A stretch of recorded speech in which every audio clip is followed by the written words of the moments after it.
Welcome to the Real Estate Espresso Podcast, your morning shot of what's new in the world of real estate investing. I'm your host, Victor Menashe. On today's episode, we're talking about how to increase the profitability of your company. But first, I'd like to invite you to the Investor Summit at Sea. This is a conference like no other. Departing from Fort Lauderdale, March 14th to 24th. This conference is the premier event of its kind anywhere in the world. Nowhere else do you get to relationship build with thought leaders, developers, business owners, and investors. Over 200 of the brightest and best from the world of real estate investing, where you have the opportunity to mastermind and relationship build in an intimate setting.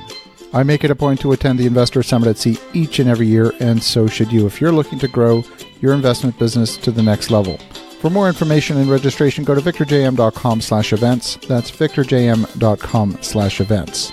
I will see you on the 17th Annual Investor Summit at Sea. We are back. On today's show, we're talking about how to increase the profitability of your business. About a decade ago, Brazilian private equity firm called 3G made waves in the U.S. when it spent billions to buy America's most notable staple food brands, including Kraft, Heinz, Burger King, Oscar Meyer, and Anheuser-Busch. Following the acquisitions, the new owners relentlessly cut costs, including mass layoffs, to create greater efficiency and profitability. The company's single-minded ability to improve profit margins through cost-cutting sent ripples throughout the entire food industry. A decade later, 3G's strategy appears to have failed. Earlier this week, Kraft Heinz wrote down the value of its Kraft and Oscar Meyer brands and other assets by $15.4 billion, and there's an investigation by the Federal Securities and Exchange Commission into their accounting practices. In after-hours trading, shares fell nearly 28%. While they were paying attention to the expense line and the bottom line, they failed to pay attention to what it might take to grow the top-line revenue. During that time, consumer tastes have changed. Consumers are seeking healthier alternatives, more organic food, and many younger consumers have shifted away from drinking Budweiser beer to drinking cocktails.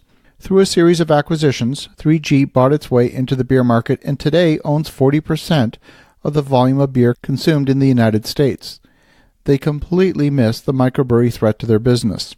Maintaining a healthy business requires adapting your product offer to your customers' tastes. Real estate is a business like any other business. It's the same as selling beer and ketchup and hot dogs. Even in housing, customer tastes do change over time.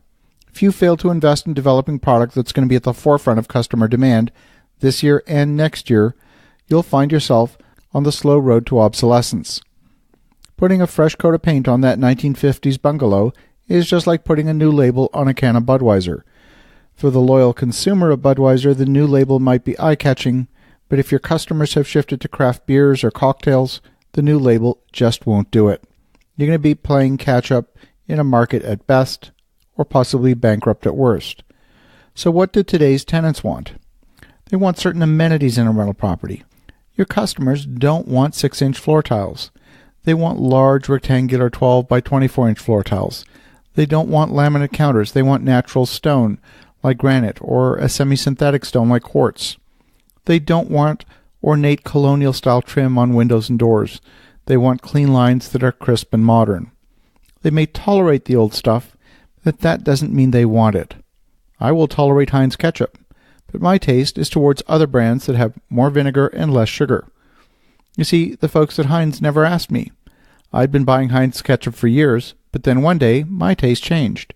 I wanted a more natural ketchup. I never gave them the feedback. There was no way for them to know that I had stopped buying Heinz. The folks at Heinz were busy looking internally for ways to save money. They cut the corporate jet that the Heinz family used to use, and they eliminated single-sided printing to save paper. Profits were growing, so everything looked good.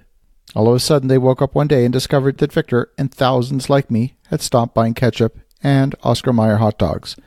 As you think about that, pay very close attention to what it's going to take to make your rental properties desirable, not just this year, but next year and for years to come.